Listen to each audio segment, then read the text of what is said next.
noite. Conseguem ver a apresentação? Sim, sim. Sim. Ok, pronto. Então, boa noite a todos e a todas. Nós vimos então aqui falar do Censo Ibérico da Águia Pesqueira Invernante, que foi realizado em Portugal, em janeiro do ano passado. Como o Gonçalo disse, é uma apresentação dividida entre mim e ele. Muitos de vocês perguntam-se como é que este censo começou. Este censo começou no início de 2015, com uma questão lançada pelo Gonçalo Elias no Fórum Aves de Portugal, de quantas águias pesqueiras é que invernavam em Portugal.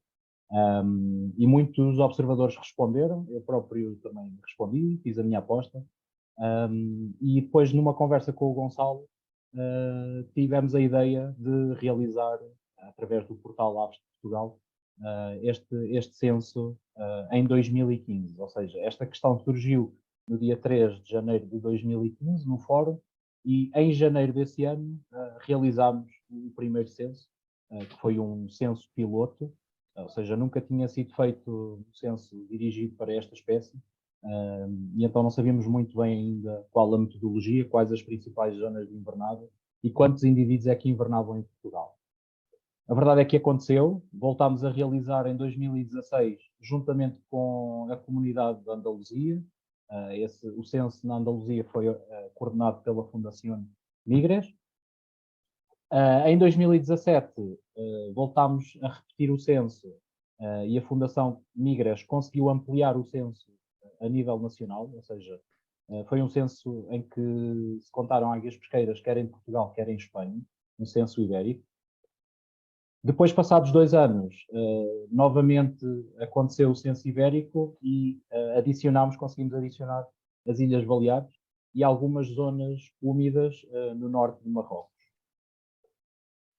Tínhamos pensado, passado 2 anos, realizar novamente o censo ibérico para esta espécie, mas devido à pandemia não foi possível e então tivemos que adiar para 2022, ou seja, o ano passado. E é esse censo e são esses resultados que vamos apresentar em seguida. Agora, o futuro, estamos a pensar em 2024 voltar a repetir o censo. Pronto, esperemos ter condições que estejam reunidas, as condições para poder acontecer. Este censo, logo no primeiro ano, logo em 2015, deu-nos uma ideia das principais zonas de invernada em Portugal para esta espécie. Ou seja, até 2015 suspeitava-se quais é que eram as principais áreas para a águia pesqueira invernar, mas como nunca tinha havido um censo, eram só suspeições. E então, com estes censos, sem querer entrar muito em detalhe nos resultados, percebeu-se que as principais zonas úmidas do litoral português correspondem às principais áreas de invernada, são elas a Ria de Aveiro, o Vale do Tejo, o estuário do Tejo, depois o estuário do Sado e, por fim, no Algarve, a Ria Formosa.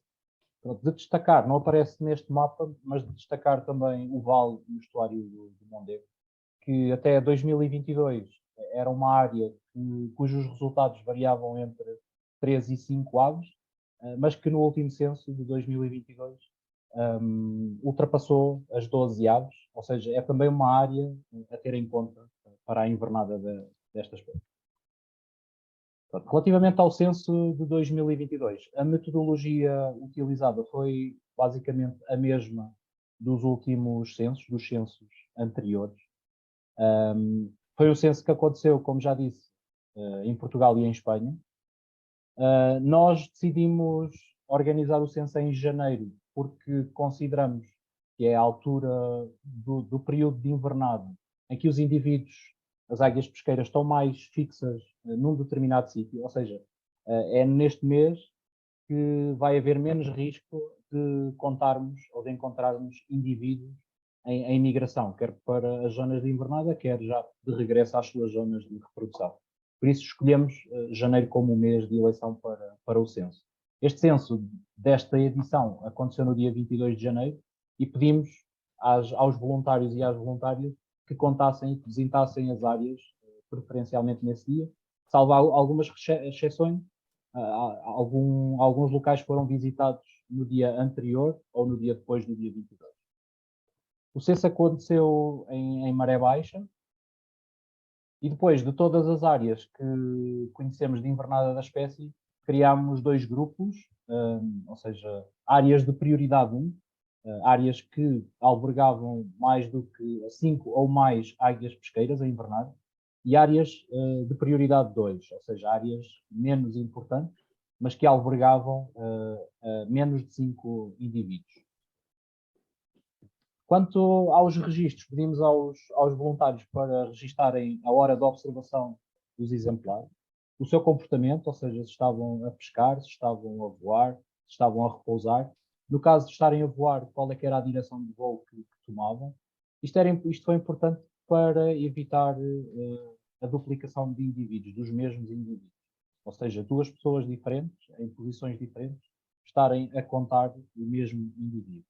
E, por fim, de maneira opcional, que registassem as anilhas para depois serem reportadas aos projetos, porque eles gostam muito e é muito interessante que recebam leituras e ficam sempre muito contentes de saber das suas águias pesqueiras. Por fim, os resultados foram enviados para a coordenação nacional, para o Gonçalo e para mim, para depois serem compilados. Portanto, relativamente às áreas de prioridade 1, são as que aparecem a vermelho neste mapa, aqui à direita, e correspondem essencialmente às áreas que eu já falei anteriormente, às principais áreas de invernada. Se foram áreas que contaram com um coordenador, seja uma pessoa, seja uma entidade, e foram a Ria de Aveiro, o Val do Tejo, ou seja, o troço do Rio Tejo, compreendido entre Abrantes e Vila Franca de Xira. Depois o estuário do Tejo dividimos em 2 áreas, uma foi as Lesírias e depois a restante área. Depois temos ainda mais 2 áreas, o estuário do Sado e no Algarve, a Ria Formosa. Como já referi, estas áreas contaram com um coordenador que reuniu uma equipa de voluntários e que distribuiu esses voluntários por toda a área de maneira a garantir uma boa cobertura e uma boa contagem. O início das contagens deu-se à mesma hora.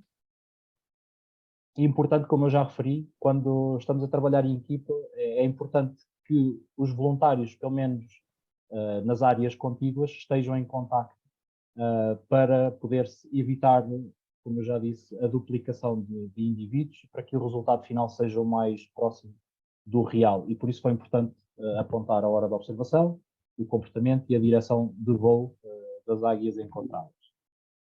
Por fim, os resultados, cada voluntário enviava os resultados para o coordenador e o coordenador tratava os dados e apresentava-nos um resultado final sob a forma de um número ou sob a forma de um intervalo mínimo de indivíduos observado ou máximo.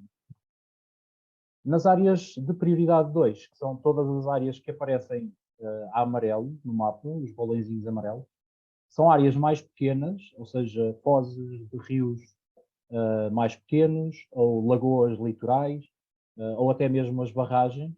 Como são áreas mais pequenas, precisam de menos pessoas, e então eram áreas que se calhar precisavam de 1, 2 pessoas para serem bem prospectadas. As pessoas chegavam ao local e registavam a presença ou a ausência de indivíduos. Em áreas bastante próximas, aqui também foi importante que as pessoas apontassem todos os dados que eu já referi, porque estas aves, as águias pesqueiras, podem movimentar-se muito facilmente entre massas de água e através desta informação, destes dados, foi possível evitar, mais uma vez, a duplicação de indivíduos. Por fim, os resultados eram enviados diretamente para a coordenação nacional, seja através do e-mail, seja através do Facebook ou até mesmo do Fórum Aves de Portugal. Chamo só a atenção aqui para o Val do Tejo, que não seguiu a metodologia, ou quase toda a metodologia que eu já falei, porque se nós fôssemos a espalhar, a distribuir voluntários, pessoas por todo o rio, pronto, não tínhamos pessoas suficientes, então era muito complicado fazer ou garantir uma boa cobertura do rio. E aqui contámos, como nas anteriores edições, com a ajuda de barcos, ou seja, o censo no Rio Tejo, no Val do Tejo, decorreu em 2 dias. No primeiro dia, esses 2 barcos desceram o Rio Tejo de Santarém até Vila Franca de Xira e foram contando os indivíduos que iam observando. E no dia seguinte, subiram o rio até Almorol, creio. E também, novamente, contaram esses indivíduos. Outra situação em que contámos com o apoio de um barco foi no estuário do Sado, ou seja, a equipa que censou todo o estuário acabou por ser uma equipa mista, uma equipa híbrida, desculpa, pois contou com pessoas em pontos fixos em terra e contou também com um barco a apoiar as contagens dentro do estuário, no rio. Pronto, e aqui ficam algumas fotografias do censo passado. Em cima, os barcos que deram apoio. À esquerda, um barco no Val do Tejo. À direita, um barco no estuário do Sado. E em baixo, alguns dos exemplares que fomos encontrando nas contagens. Pronto, e agora passo a palavra ao Gonçalo Dias para nos falar dos resultados. Ok. Zé, deixa-me ligar a câmera, por favor.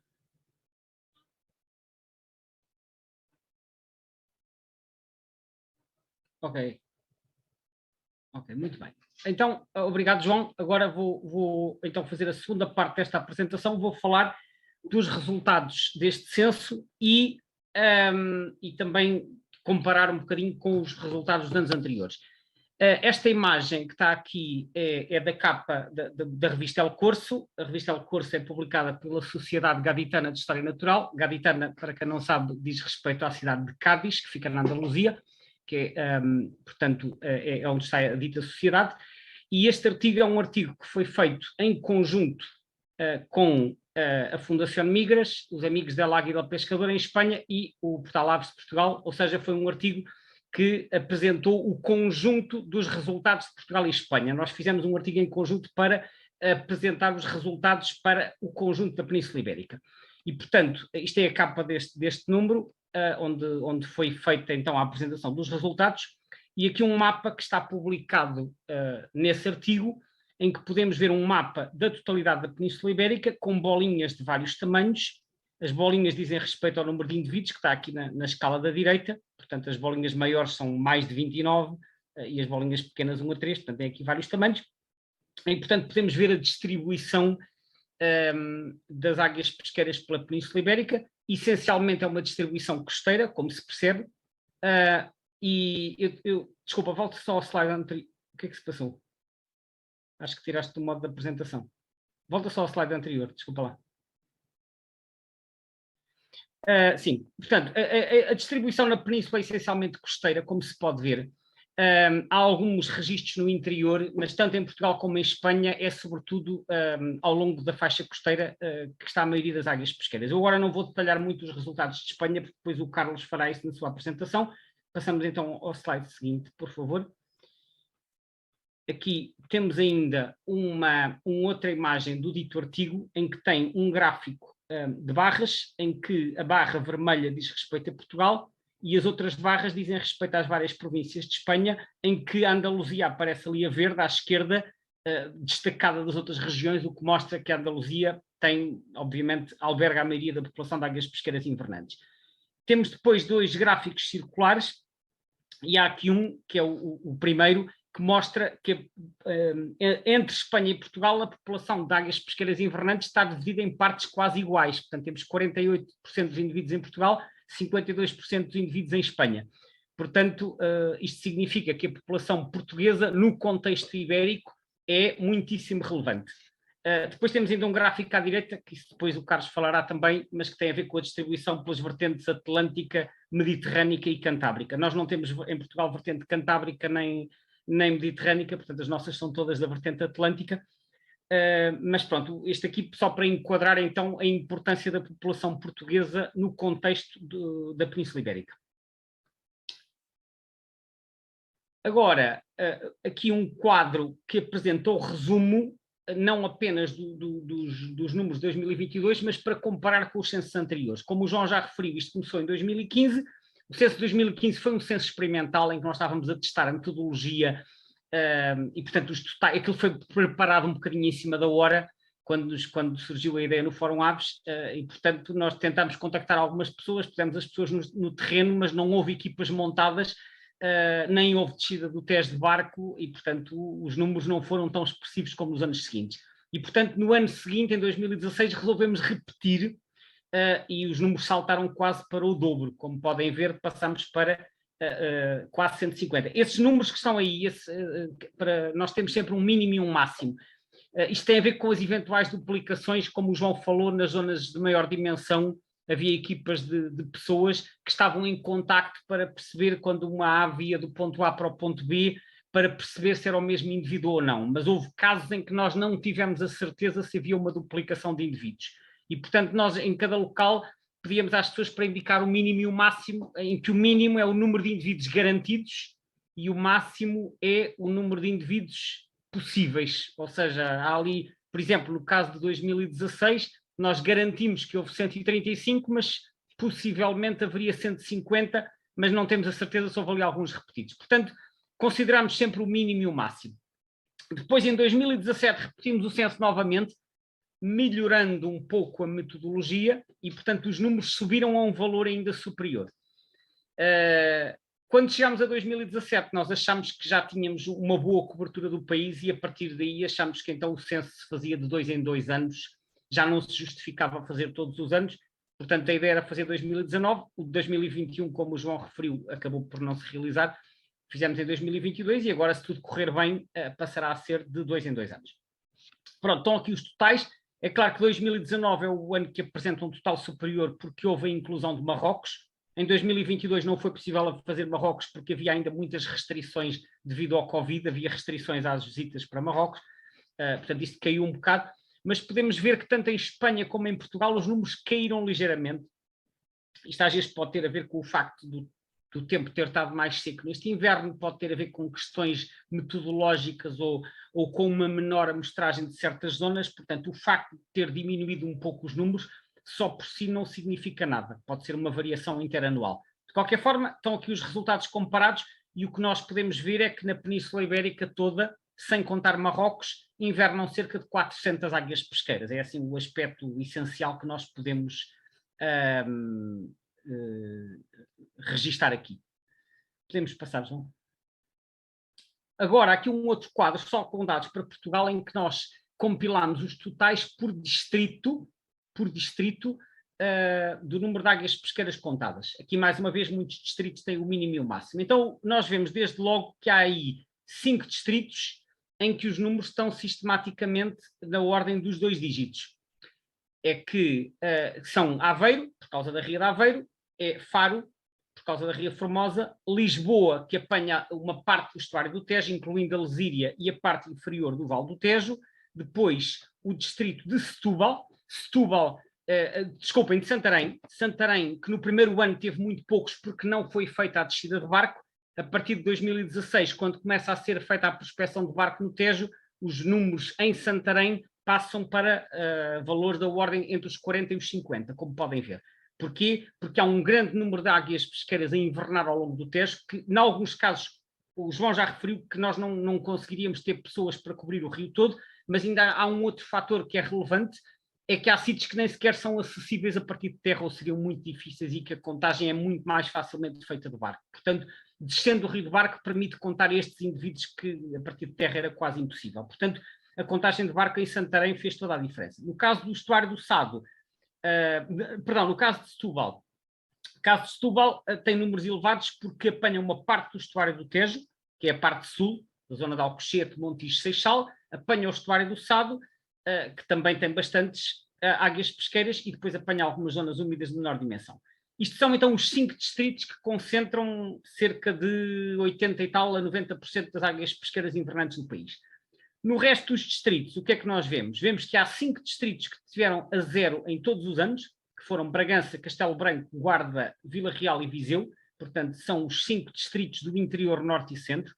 Em nenhum ano foi encontrada qualquer águia pesqueira a invernar aí. Elas aparecem lá em migração, normalmente no final do verão, ou às vezes na primavera, mas não ficam para invernar. Até hoje não foi detectada em nenhum dos censos. E depois temos outros distritos no interior sul, nomeadamente Porto Alegre, Évora e Beja. Esses têm sempre totais pequenos, mas têm. Trata-se de águias pesqueiras que estão a invernar em albufeiras do interior, e no caso de Beja também em zonas úmidas costeiras, como é o caso do estuário de Mira, mas portanto, no Alentejo é sobretudo em águas interiores, mas estamos a falar de números reduzidos, normalmente um indivíduo, às vezes 2. E depois há outros distritos litorais como Coimbra e Leiria, nomeadamente, e Porto às vezes e Braga também, e Viana do Castelo, que têm pequenas zonas úmidas costeiras onde na maioria dos anos se detectou uma ou duas águias pesqueiras. Não tem populações expressivas. O caso de Coimbra, já, como no último ano já passou os 10 indivíduos, nós passamos a considerar Coimbra como sendo uma zona de prioridade 1, porque não é apenas o estuário do Mondego, é depois o Vale do Mondego entre Coimbra e a Figueira da Foz. Portanto, Coimbra já está ali na transição, já conseguiu chegar aos 2 dígitos, mas grosso modo então temos distritos com muitas águias pesqueiras, que são os que passam as 10, distritos com poucas águias pesqueiras, que são os que têm pequenas zonas úmidas costeiras ou as albufeiras, no caso do Alentejo, e depois temos os distritos do interior norte e centro que ficaram sistematicamente a 0. O Porto só registrou águia pesqueira num dos anos, no estuário do Douro. O Porto também não é muito rico em zonas úmidas adequadas a águias pesqueiras, portanto elas aparecem a invernar no estuário do Douro de forma algo irregular. Em baixo tem os totais, que são aqueles que já foram apresentados anteriormente. Podemos passar, por favor?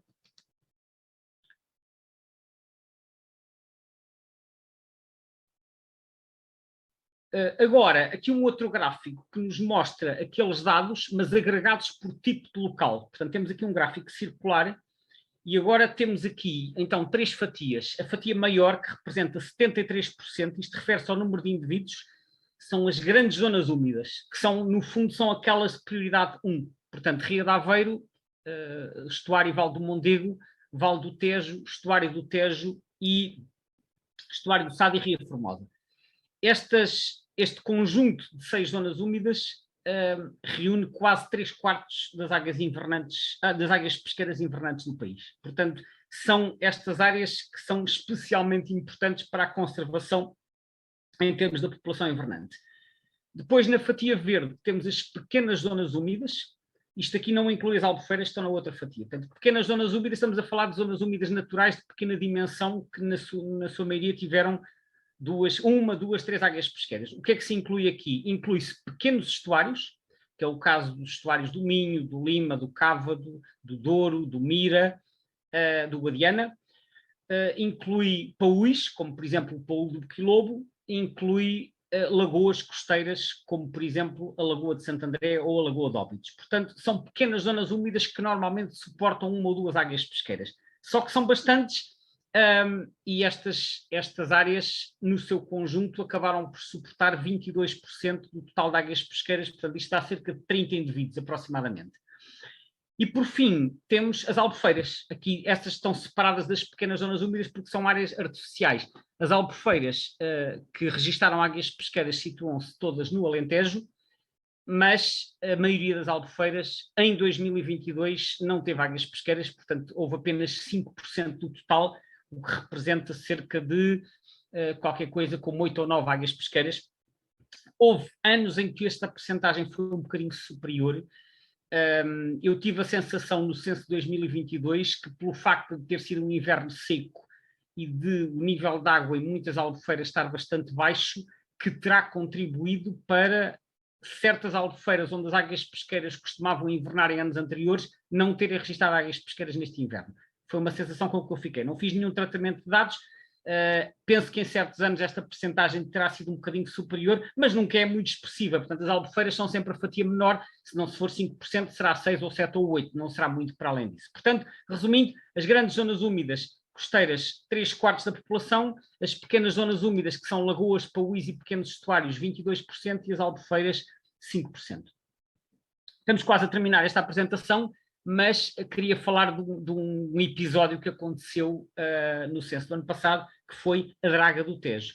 Ora, o que é isto da Draga do Tejo? Isto foi uma surpresa que aconteceu durante o censo do Rio Tejo, aquele que o João Tomás falou há bocado, que é feito de barco, aliás com 2 barcos, a subir num dia de Santarém para baixo e no outro dia de Santarém para cima, e no dia em que se fez o censo, isto foi em janeiro do ano passado, em que se fez o censo de Santarém para cima, ao chegar à zona da Chamusca, de repente os voluntários que iam de barco perceberam-se que o rio estava cortado de um lado ao outro, portanto era impossível passar, e estava cortado por estas tubagens, e estas tubagens pertenciam a uma draga que estava a extrair areia no Tejo, mas que estava a extrair de um lado e depois com as tubagens a puxar a areia para o outro lado. Isto configurava uma situação que, para começar, impediu a continuação do censo, que não se podia passar porque o rio estava cortado. Isto era uma situação ilegal, primeiro porque não se pode cortar a navegabilidade do rio e depois porque, como se veio a apurar, a empresa que estava a fazer isto nem sequer tinha licença. Este acontecimento acabou por inviabilizar a conclusão do censo, portanto houve uma parte do rio que ficou por contar, o que terá contribuído para que os números deste censo fossem um bocadinho mais baixos que nos anos anteriores. Talvez uns 8 ou 10 indivíduos que não foram contados. Entretanto, isto depois acabou por dar direito a uma notícia de jornal, como podemos ver agora na imagem seguinte. Aqui no Jornal Correio do Ribatejo saiu uma notícia com uma imagem da draga, aqui do ponto de extração, a dizer draga impede navegabilidade no Rio Tejo, junto à ponte da Chamusca, e podemos ver em baixo, no início da notícia, uma draga de extração de areias atravessada no leito do Rio Tejo, impediu a passagem das embarcações que estavam a realizar o censo ibérico das águas pesqueiras. Portanto, isto acabou por dar origem depois a uma investigação por parte das autoridades, e a draga foi retirada porque, para além do facto de não ter licenças, não podia estar sequer a cortar assim a navegabilidade do rio. Foi assim um episódio inusitado que não tinha acontecido nos censos anteriores, constituiu uma surpresa, mas que acabou por ficar registado aqui também como sendo um dos acontecimentos deste censo de 2022. E para terminar, deixamos aqui alguns números sobre a participação no censo. O censo de 2022 em Portugal contou com 198 voluntários. Muitos dos voluntários, aliás, eu gostava de deixar aqui uma palavra de apreço aos muitos voluntários que foram visitar locais e não viram águias pesqueiras. Houve muitas pessoas, eu fui um desses casos, estive a visitar algumas albufeiras no Alentejo e não vi nenhuma águia pesqueira, mas é importante notarmos que os zeros, portanto a ausência de águias pesqueiras, é tão importante como as presenças, porque nós temos que saber que naquele sítio não havia águias pesqueiras, que não ficaram águias pesqueiras por contar. Portanto, obviamente nós gostamos mais quando vemos do que quando não vemos, mas o facto de não vermos também é uma contribuição válida, o simples facto de visitarmos. Portanto, mesmo quando não vemos águias pesqueiras, é importante ter estes dados. 198 voluntários, 18 entidades diversas que nos apoiaram, e foram visitados 152 locais no país. Nós deixamos um enorme agradecimento a todas as pessoas que participaram e que tornaram este censo possível.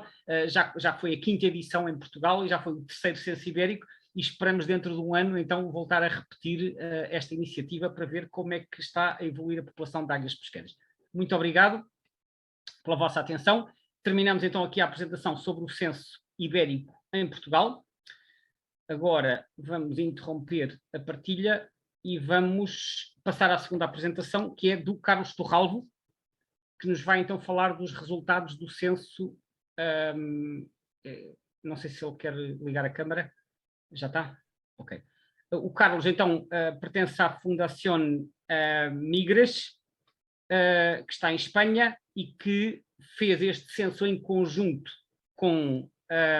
connosco, portanto, de forma coordenada no mesmo dia, em Portugal e em Espanha. Como eu referi há pouco, nós fizemos um artigo em conjunto, mas o Carlos agora vai apresentar os resultados para a Espanha. Carlos? Buenas noches, muchas gracias a todos y sobre todo a los de Portugal por invitarnos a estas charlas. Y bueno, y vamos ahora a presentar los datos obtenidos muy parecidos, bueno, ya casi lo he presentado. Los resultados presentados para España. Y bueno, vamos a poner un poco en contexto por qué se produce esta invernada en la península ibérica. Durante el invierno en Centro Europa se produce una bajada de temperaturas que produce cambios en el ambiente. Estos cambios se produce una congelación, un helamiento del agua superficial, por lo tanto hace que estas zonas húmedas sean inaccesibles para la águila pescadora, y por otro lado tenemos el recurso trófico, que en este caso son los peces para esta especie, que bajan su actividad, ¿vale? Bajan su actividad debido a los fríos y también se refugian en los fondos de los humedales. Por lo tanto, crean unas condiciones que son totalmente inhabitables para la águila pescadora. ¿Qué pasa en el sur de Europa y norte de África? Bueno, porque las temperaturas son mucho más benignas, están más atemperadas. Por lo tanto, no se producen estas situaciones, o por lo menos de una manera tan generalizada y tan dramática para la especie. Y aquí podéis ver en la península ibérica cómo las regiones, las zonas de temperatura más benignas, las que están de color amarillo y verde amarillento, son las zonas del cuadrante, principalmente en superficie, el cuadrante occidental de la península, y toda la costa mediterránea y la cornisa cantábrica. Y en esos ambientes es donde vais a ver, después en las siguientes diapositivas, es donde se produce esta invernada. A esto hay que sumarle que principalmente en el cuadrante sudoccidental hay unas cuencas muy amplias, cuencas hidrográficas muy amplias, con una desembocadura, unos estuarios de gran importancia. Por lo tanto, a esta superficie de hábitat adecuado se le suma estas condiciones de temperatura. También recalcar que la presencia de la pescadora en el periodo invernal es algo reciente, debido, bueno, pues a los cambios que se han producido en estos últimos 70 años. Y en esta gráfica podéis ver cómo se ha producido ese aumento, ¿no? Que no simplemente es una apreciación de los ornitólogos, sino que con datos empíricos podemos ver cómo se ha producido ese aumento. Utilizamos 3 parámetros: cómo evolucionó la población de águila pescadora en Andalucía, cómo evolucionó en un humedal donde existe, en Cádiz, donde existe una población invernante muy importante, y cómo evolucionó la migración de la especie en el estrecho de Gibraltar. Y analizando cada uno de manera individual, todos indican ese aumento del águila pescadora en la península ibérica. ¿Cuáles son las causas que han producido ese aumento? Bueno, pues una de las causas ha sido el aumento de la población reproductora. No olvidemos que el águila pescadora, junto con otras especies rapaces y predadores en general, fueron perseguidos en Europa. También Europa pasó por una crisis ambiental bastante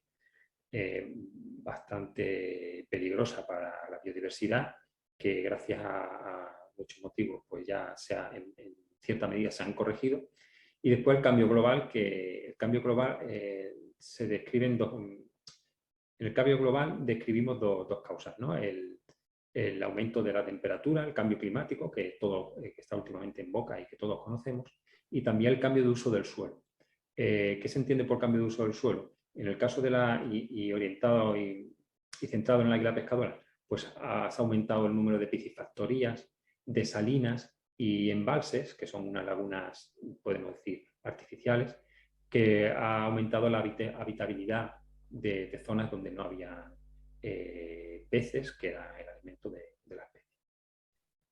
Aquí podéis ver 2 gráficas, cómo se ha producido ese aumento de la población de Europa, utilizando como referencia el aumento en Reino Unido y en Alemania, y veis claramente cómo se ha producido este aumento. Por lo tanto, tenemos otra de las causas que nos indica el motivo por qué se ha producido ese aumento de invernantes en la península. Los objetivos del censo. Cuando nosotros nos sumamos al objetivo del censo, al censo de invernantes de la águila pescadora, planteamos varios objetivos, no solo el censo en sí, que es el principal objetivo. Y bueno, estudiar la población invernante, el tamaño poblacional, la distribución espacial, cómo se distribuye en la península ibérica, en España en concreto, problemas de conservación, pues ya aprovechar esa visita y recabar cualquier aspecto que pueda repercutir en la conservación del águila pescadora, y el origen de los invernantes en la medida que se puede. Aprovechar esa visita para intentar leer anillas, algo que no siempre es fácil, pero bueno, sumando un montón de años se puede obtener muchísima información para saber el origen de estos invernantes. La difusión de la especie, pues ya aprovechamos una gran participación ciudadana para sacar notas de prensa, publicarlo en redes, escribir artículos científicos, aprovechar y hacer charlas, programas de radio, y esto contribuye a que durante unos días, durante una semana, esté en boca de la sociedad el águila pescadora, los problemas de conservación que tiene, y que todo ello contribuya a la conservación de la especie y el hábitat que habita. Y también es muy importante la participación ciudadana. No debemos olvidar la participación ciudadana, pues si no es el conjunto de la sociedad, si la sociedad en su totalidad no quiere conservar una especie, no lo vamos a conseguir. Por lo tanto, es muy importante que que esa sociedad se sienta partícipe en el seguimiento y la conservación de esta especie en concreto.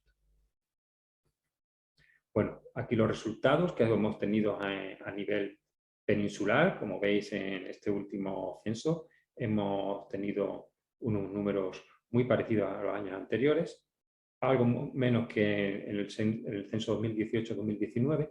Sí hay que decir que en la península, en España en concreto, percibimos una menor participación y ese puede ser uno de los motivos de que se hayan obtenido menor número, pero bueno, eso son conjeturas que habría que hacerlo con un análisis mucho más preciso.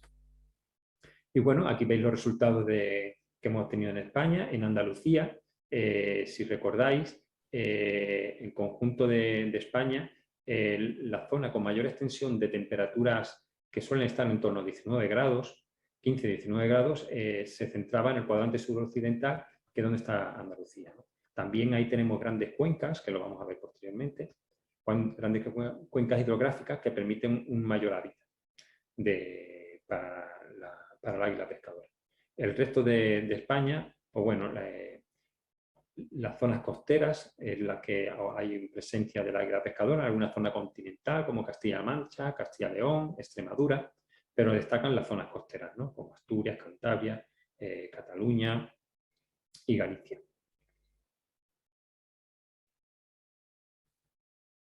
En el conjunto peninsular, a destacar la comunidad andaluza, una vez más, vemos que ahí se centra el 35% de la población y en el resto de la península es el 17% de la población invernante en la península. Si vemos el mapa de distribución, veis que en el cuadrante suroccidental, en las regiones, las provincias de Huelva, Sevilla y Cádiz, se produce la mayor concentración de águilas pescadoras. Después tenemos la zona de La Coruña, donde hay grandes rías, donde hay un gran hábitat para la presencia de la especie. Y después debemos destacar en Cataluña, en la provincia de Tarragona, el delta del Ebro. Es un gran estuario donde el ambiente permite una mayor, puede albergar un mayor número de individuos. Hasta 16 individuos llegó a invernar en este censo. Si lo vemos en un contexto de cuencas hidrográficas, vemos que las grandes cuencas, la cuenca del Guadalquivir, la cuenca del Guadiana y la del Guadalete, que estaría en la provincia de Cádiz, son las que mayor, la del Odiel, Tinto y el Odiel también, son las que mayor población invernante en la península ibérica podemos encontrar. Recordar la distribución de esas temperaturas benignas en el cuadrante suroccidental, con esos grandes valles, grandes cuencas, con tramos medios de ríos muy amplios, con desembocaduras donde hay unas marismas, unos deltas muy amplios también, que permite una mayor habitabilidad para la especie y por lo tanto un mayor número. En el contexto mediterráneo tenemos que destacar que las cuencas son muy cortas, muy abruptas, apenas hay tramos medios de río, por lo tanto hay menor disponibilidad de hábitat para que alberguen gran número de águilas pescadoras. Sí hay una cosa que hay que llamar la atención, por ejemplo en Murcia es una zona que está el Mar Menor, que es un sitio que podría albergar un gran número de águilas pescadoras, pero desconozco exactamente. Es cierto que últimamente ha habido una gran mortalidad de peces, pero incluso haciendo revisión histórica de la especie en la zona no albergan muchos individuos, no albergado o son ausentes. Sería un tema interesante intentar averiguar cuáles son las causas para concretar y ver qué soluciones tiene. La Albufera de Valencia, la Comunidad Valenciana, también es un humedal muy importante en el contorno mediterráneo, que podría albergar un gran número de invernantes, pero tampoco se produce esa invernada. Son dos lugares que habría que estudiar pensando en solucionar el problema y ver cuáles son las causas. Bueno, pues en las cuencas, como bien se ha dicho antes, el 85% de la población invernante está en la vertiente atlántica. En la vertiente atlántica hay esas grandes cuencas amplias y que, bueno, conjunto con las temperaturas, es donde se produce la mayor concentración. Y bueno, los resultados se publicaron en la revista del Corzo, y que era uno de los objetivos también, la difusión de los resultados, para que se conocieran el número de invernantes, para que se conociera su distribución, y también se plasmara los participantes que creo que tienen también su espacio para reconocer su trabajo y que ello en el futuro repercuta en una mayor participación. También se hicieron programas de radio, se publicó en las redes sociales y, bueno, como he comentado antes, este objetivo se ha podido cumplir. Participantes, pues hemos tenido en España en torno a 369 participantes. Destacan Andalucía, Comunidad Valenciana, Galicia. Son sitios donde hay una mayor participación debido, pues, a que hay mayor número también, y porque los coordinadores de esas regiones motivaron mucho a que hubiera un gran número de participantes para censar la especie en esos lugares. Y bueno, entidades, en España han participado 44 entidades, no está aquí el logo de todas ellas, pero sí de muchas, y gracias a ellos, a los participantes y a estas entidades, hemos podido obtener y conseguir los resultados para este tercer censo ibérico del águila pescadora en la península ibérica. Y bueno, muchas gracias por vuestra atención, y pasa ahora a Andrea, me parece. Bem, boa noite a todos. Quero agradecer mais uma vez o convite por participar nestas iniciativas que, obrigada, Gonçalo, são de uma excelente qualidade, e foi uma das coisas boas que a pandemia nos permitiu, foi conseguir à distância desenvolver este tipo de projetos de uma bem-aja, porque em Portugal é raro, e realmente é extraordinário podermos partilhar conhecimento e experiências, em especial hoje a área pesqueira que nos une, por isso estamos aqui a escutar estas intervenções. Outra, também queria felicitar pela realização destes censos, todas as atividades que envolvem coordenação de muitos voluntários são muito complicadas, e Portugal não tem essa tradição, por isso eu queria também felicitar-vos por isso. Eu fui uma voluntária das que não viu águias pesqueiras em 2015. Então venho cá falar-vos do projeto de reintrodução da águia pesqueira em Portugal. Eu estive envolvida neste projeto durante 5 anos, e depois num projeto semelhante durante outros 5 anos na Suíça. Envolve muita gente, e claro, eu estou aqui, mas represento uma equipa. O projeto é da responsabilidade do... Vou tentar minimizar isto, como está aqui até. Peço desculpa, tenho aqui umas barras a complicarem a visualização. Portanto, o projeto é da responsabilidade do CIBio, que é o Centro de Investigação em Biodiversidade e Recursos Genéticos da Universidade do Porto, e foi financiado pela EDP. Eu mantive os logotipos antigos, porque teve também vários parceiros, quer internacionais, quer nacionais. Internacionais muito focados nos países escandinavos, que foram os dadores dos juvenis, mas já falaremos disso mais adiante. E os parceiros nacionais, como o Instituto de Conservação da Natureza, na altura da Universidade, agora Florestas, da Fundação da Casa de Bragança, que é a proprietária dos terrenos onde se implementou o projeto, a Fundação Migres, a Guia, que faz a gestão da Raja de Alqueva, os centros de recuperação que nos apoiaram com alguns casos de problemas com as áreas pesqueiras. Tivemos também vários apoios que foram surgindo também no curso de implementação do projeto. Claro que também muito importante foram todos os voluntários que participaram. Estes projetos sem pessoas não se fazem. E a equipa que acompanhou este projeto era uma equipa extremamente empenhada, cujos coordenadores científicos eram os doutores Luís Palma e Pedro Beja. Eu era a coordenadora executiva, e depois tínhamos como técnicos de campo o Marco Medinha, o João Ferreira. Depois, noutra fase do projeto, foram substituídos pelo Jorge Sapara e pelo Eduardo Carmelo. Eu não vos vou falar da espécie, não vos vou falar da distribuição nem das características. É uma espécie que é muito conhecida, a informação está disponível. Aliás, há um webinário dedicado à águia pesqueira, feito pelo Gonçalo, que tem toda essa informação. mas queria falar-vos que a águia pesqueira, o guincho em Portugal, e o guincho, um estudo desenvolvido por Luís Palma, mostra que terá sido a designação mais antiga. Prova disso é a toponímia, por exemplo, a Praia de Guincho, na zona de norte de Lisboa, reflete exatamente isso, a águia pesqueira nidificava nessa zona, e outras zonas, inclusive na Ilha da Madeira. E guincho, ainda hoje, é utilizado não só em Portugal, como também nas Ilhas Canárias e por exemplo, em algumas zonas das Caraíbas e da América do Sul, provavelmente foi levado por navegadores portugueses. Então, esta espécie, como já foi referida também, era nidificante na nossa costa. No início do século XX, estima-se, não é exato, que existiriam entre 22 e 30 casais. Como o Carlos estava também a referir há pouco, houve um declínio a nível europeu e a Península Ibérica não foi exceção.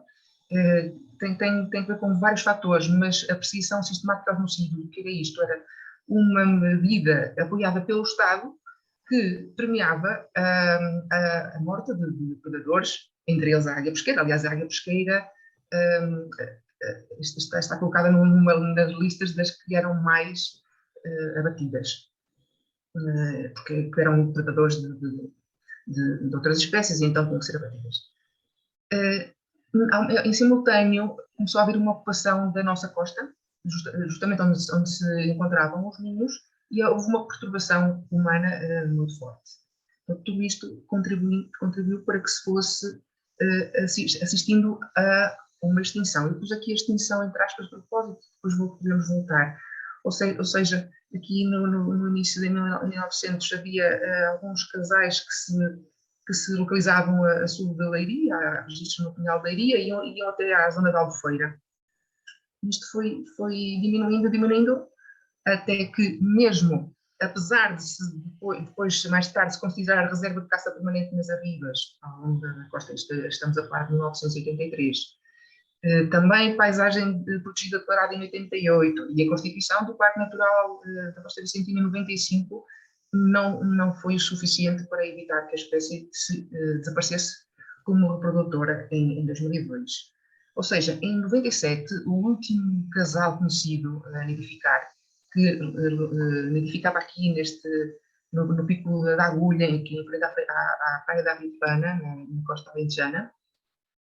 Em 97, a fêmea morreu enleada em redes de pesca. Isto porque esta espécie também tem o hábito de levar lixo como elemento decorativo dos ninhos, e a fêmea acabou por morrer, foi capa do jornal público, a Força Aérea disponibilizou-se e em helicóptero fizeram o resgate do cadáver, e assim se assiste ao desaparecimento desta espécie como nidificante.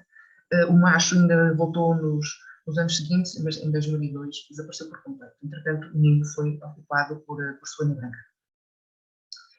Em 99, os especialistas desta espécie reuniram-se em Urbino, em Itália, e foram unânimes que para voltarmos a ter uma espécie nidificante, tínhamos que fazer um projeto de reintrodução em Portugal, em Espanha, na Península Ibérica.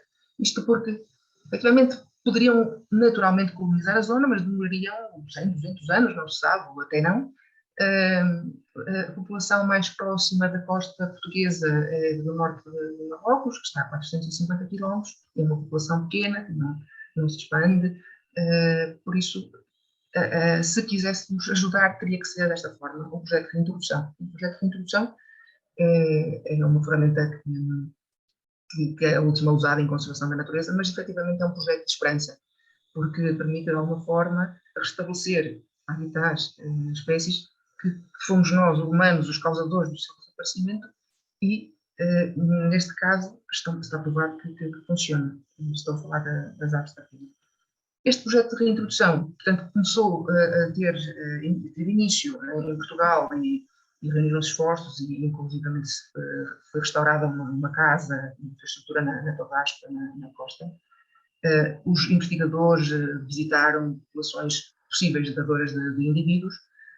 Tinha apoio institucional do Instituto da Conservação da Natureza, mas depois, por questões políticas, foi abandonado e não foi levado avante. Entretanto, começou um projeto de introdução na Andaluzia, em 2003. Claro que o objetivo é restaurar a última população de reprodutora na sua origem, na sua área de distribuição original, que serve.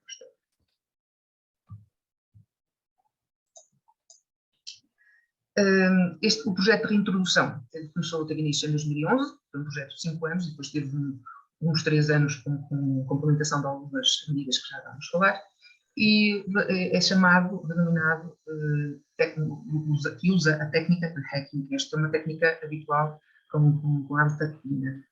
Não inventámos nada de novo, apenas adaptámos à nossa realidade.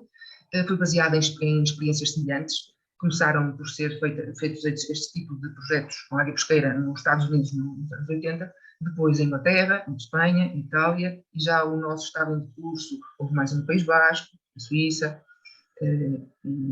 mas espera-se que vão continuando. A questão do porquê que escolhemos Alqueva. Ora, não havia...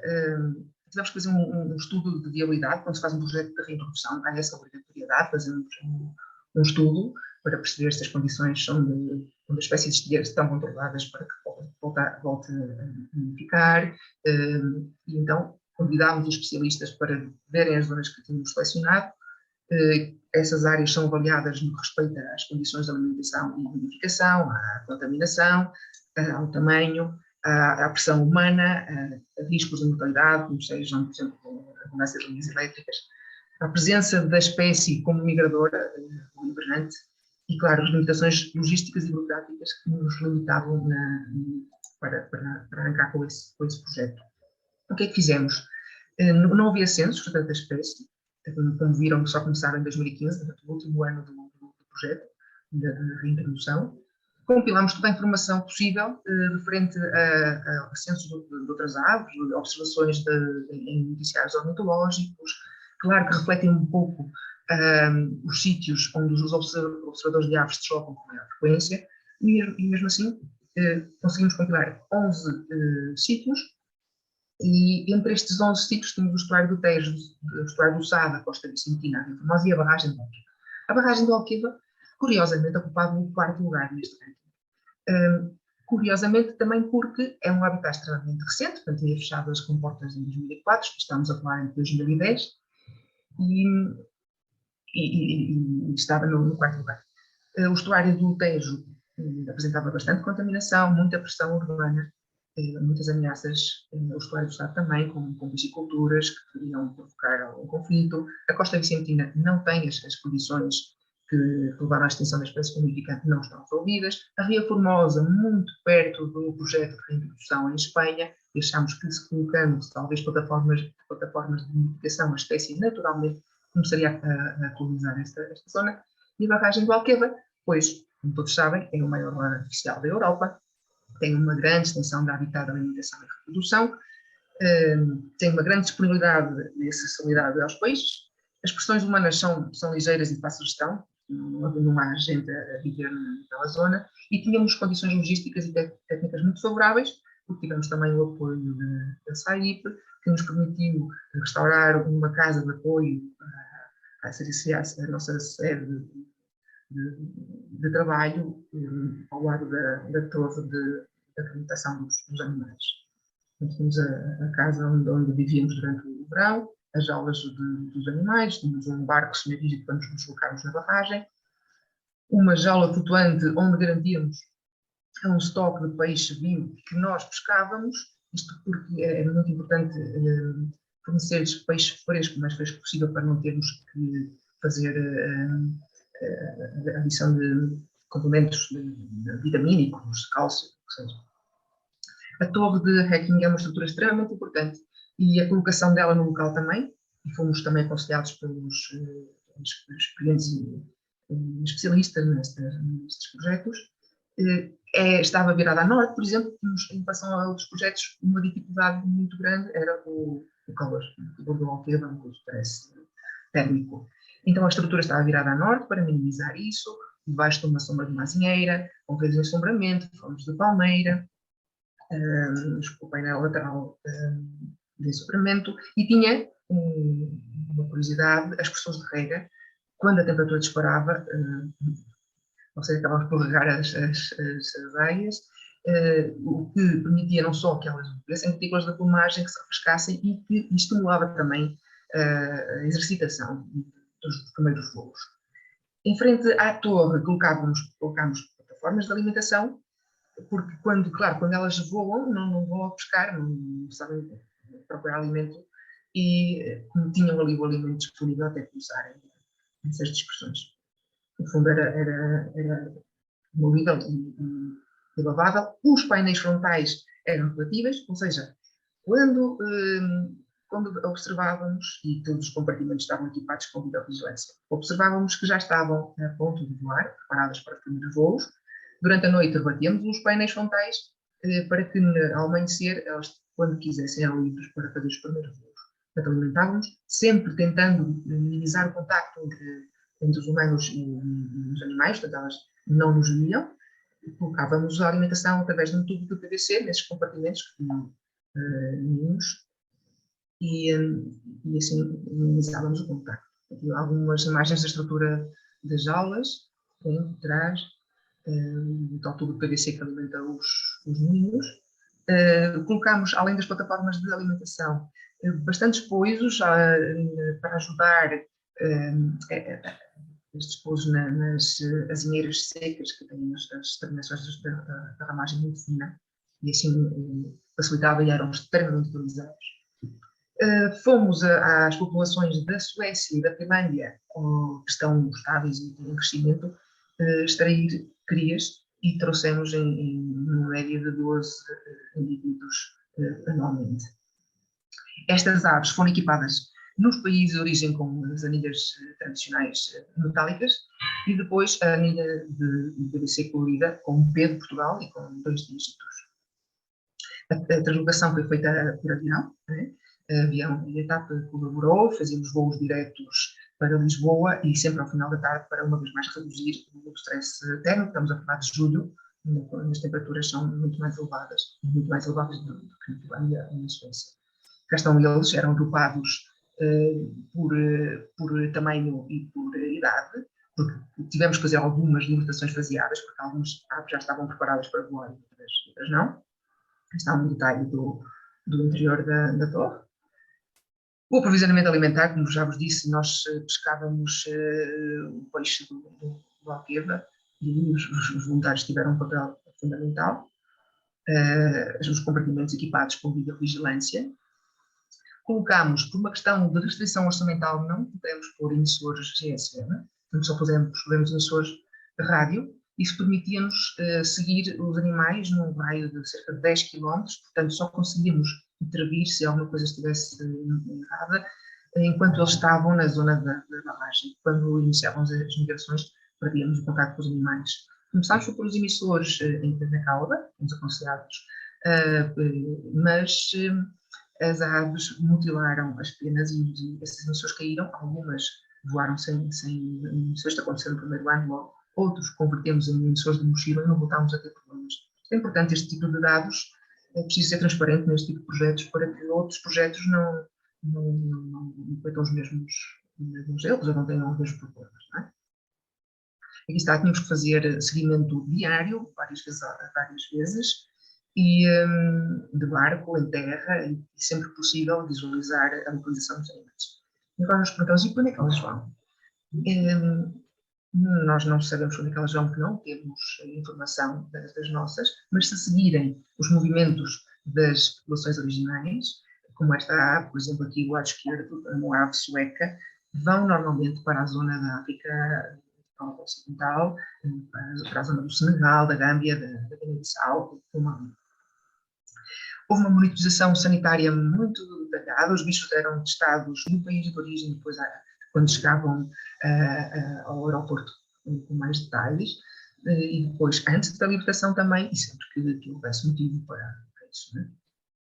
De uma forma assim resumida, portanto, nós no total translocámos 56 juízes, 52 foram libertados, 47 dispersaram, ou seja, tivemos no total 9 pernas. 4 antes da libertação, por acidente ou por algum problema ósseo, neste caso, todos do género, e 5 após a predação ou incidente. A predação foram 3 por raposa e 1 por bufetada. Depois podemos falar mais em detalhes, se entender. E fizemos ações de sensibilização com as pessoas que utilizavam a barragem, associações de caça e pesca, autarquias locais. Desenvolvemos uma brochura relativamente à espécie e ao projeto. Fizemos melhoria do habitat, ou seja, é muito importante que esta espécie tenha plataformas de nidificação para que se sinta à vontade para criar na zona. E numa segunda fase do projeto, mais tarde, iniciado em 2016, implementámos várias estruturas, várias plataformas de nidificação artificiais de vários modelos, consoante a zona, se era um paúl, se era uma albufeira, se era um estuário. Estava aqui a mostrar alguns modelos. Vai-se fazendo a monitorização da população. Nos últimos anos tem sido o Jorge Safara, que é super empenhado e tem um carinho muito grande por esta espécie, e vai fazendo a monitorização. Em 2014 tivemos a visualização do retorno, que não conseguimos ler a anilha, mas era uma anilha verde, mas este problema, se não conseguimos ler o código, não conseguimos identificar o indivíduo. E até 2018 foram aparecendo algumas aves no Alqueva, na Andaluzia, na Extremadura, e houve uma situação muito curiosa, que foi uma fêmea que foi fotografada no país de Gales. Não devia saber ler o mapa, e foi dar uma volta ao país de Gales. E o que é que aconteceu em 2015? Além de ter acontecido o primeiro censo da área pesqueira em Portugal, foi um ano extremamente importante para nós, por dois motivos. Porque voltou a espécie a nidificar em Portugal, não é? No Alqueva, nidificou nesse ano na parte espanhola do Alqueva, a uns metros da parte portuguesa. Claro que os colegas espanhóis perceberam que era fruto do trabalho do projeto de introdução em Portugal. Era um macho que trouxemos da Finlândia, que emparelhou com uma fêmea libertada no projeto de introdução da Andaluzia. Só mostra que as aves não têm fronteiras físicas. E este casal, desde 2015, que se reproduz aqui, no Alqueva. Este ano foi o único que incubou, mas não teve êxito. A outra surpresa ainda maior, e por isso o Carlos falava da extinção, entre aspas, porque apareceu um casal sem anilhas, portanto, não se sabe a proveniência, exatamente no último ninho a ser ocupado na Costa Vicentina. E tiveram duas crias. Esta foto é minha e ainda hoje me recordo da emoção que foi assistir a este evento. Depois, parece que a história se repete. No ano seguinte, voltou um macho, os vigilantes dizem que viram o casal, mas não identificaram. No ano seguinte, não. Ou seja, atualmente, o ninho voltou a ser ocupado por Espanha. Agora, aqui isto também um bocadinho em forma de síntese. Desde 2015, quando acabámos o projeto em termos de libertação de aves, até 2022, tivemos 8 territórios bastante instáveis, ou seja, o único que está estável é aquele primeiro que apareceu na Ponta Ajuda. Vão aparecendo outros, já há descendentes deste casal que tentam formar também um casal, mas também instável. Em 2022, foi uma agradável surpresa também, porque instalou-se um casal na barragem de Morgadão, no concelho de Sines. O macho não tem anilhas, a filha não se sabe a proveniência, mas tiveram duas crias. Em Castro Marinho também houve uma tentativa de nidificação em 2021. Portanto, aqui há algumas tipologias dos ninhos que são ocupados na barragem do Alqueva, em Castro Marinho. Mas os principais problemas, assim, de uma forma muito rápida, que nos deparamos foi que quando os bichos não vêm nas aves não vêm com uma condição corporal e uma saúde muito boa, há tendência para haver complicações e a recuperação depois é bastante complicada. Houve uma grande expressão prematura de machos. Isto não sabemos se corresponde a uma maior mortalidade, porque, por exemplo, houve um macho que viveu 3 anos depois de ter expressado prematuramente, portanto, sobreviveu. Os ninhos naturais são bastante precários, porque são instalados em árvores que estão inundadas, que estão em composição, portanto, muito complicadas. Há uma forte competição por ninhos de conselheiras brancas, tanto que tivemos por algumas estruturas de dissuasão da nidificação da cegonha, que é impossível, chega antes das áreas pesqueiras, e tenta ocupar os espaços. E há uma falta de informação sobre os movimentos das aves. Não tem emissores, ou é muito difícil anilhar crias que nascem neste tipo de nidificação tão instável. Há preocupações, claro, não é? Porque relativamente às águias suecas, por exemplo, não temos qualquer tipo de informação, não sabemos o que aconteceu às águias suecas. Todos os retornos que temos são de indivíduos finlandeses. Esta aceitação pelas plataformas artificiais é morosa, e como são aves que nidificam em zonas com água, onde circulam embarcações, são aves muito escandalosas, muito vistosas, e há tendência para que se aproximem, isto na altura da reprodução pode comprometer o sucesso do produtor. Também a monitorização deste tipo de plataformas em sítios tão complicados torna-se muito difícil.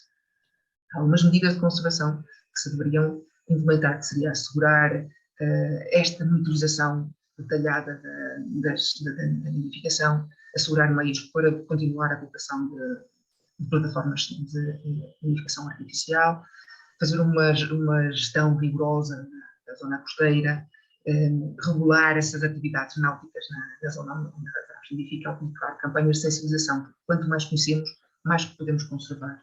E por isso é importante iniciativas como a que estamos a ter agora. Deixo só a informação há muita informação sobre este projeto disponível na internet. Foi um projeto mediático, teve muita cobertura dos mídias, e há uma página no Facebook da Pesqueira em Portugal. O Jorge Safar é o grande mentor de uma página que é radiopesqueira.org, onde também tentamos colaborar e manter atualizada a situação referente à população em Portugal. Resta-me agradecer a toda a gente que esteve envolvida no projeto, claro, as pessoas que cederam as fotografias também é importante para estas apresentações, e muito obrigada por estarem aqui.